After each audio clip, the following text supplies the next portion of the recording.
今回はミニクロスオーバーのグリルを交換する動画です。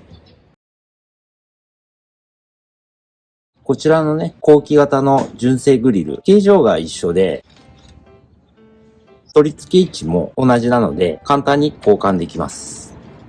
前期と後期の違いは、この枠が黒色になって、ここのラインがまっすぐに一本線のデザインになってます。あまり違いはないんですけど、こちらに交換していきます。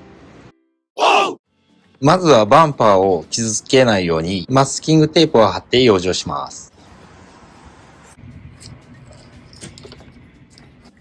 トルクスネジが止まっている箇所は上部で1箇所、2箇所、3箇所、4箇所、5箇所、6箇所、7箇所、8箇所。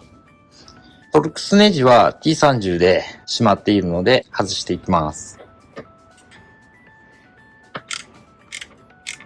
グリルの止まっている箇所を外したら、ここも外します。ここは1箇所、2箇所、3箇所、4箇所ですね。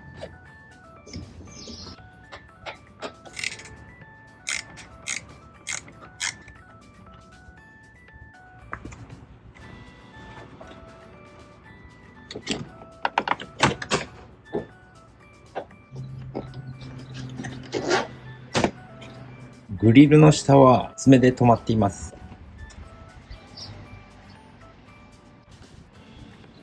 爪を下へ押しながら引き抜きます。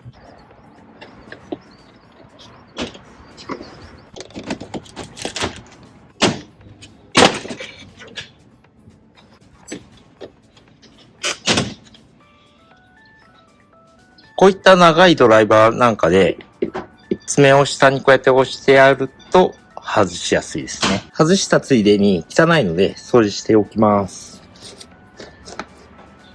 結構汚れてました。後期型グリルをはめていきます。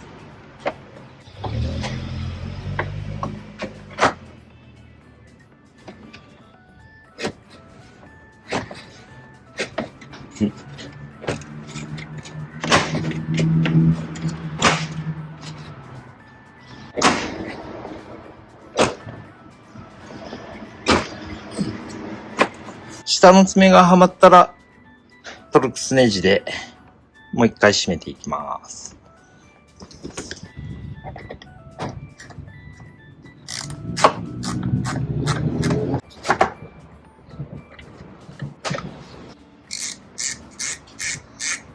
最後このモールを外して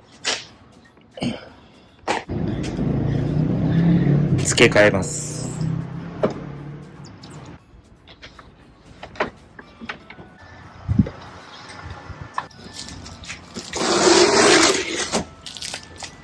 この前期と後期のグリルの違いがお分かりでしょうか？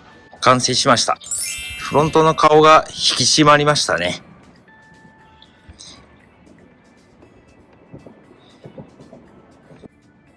やはりこの一直線に伸びた横一文字のラインがかっこいいです。シンプルでいいですね。次はね、ヘッドライトのこのリングとか黒色にしていこうと思います。それではまたお会いしましょう。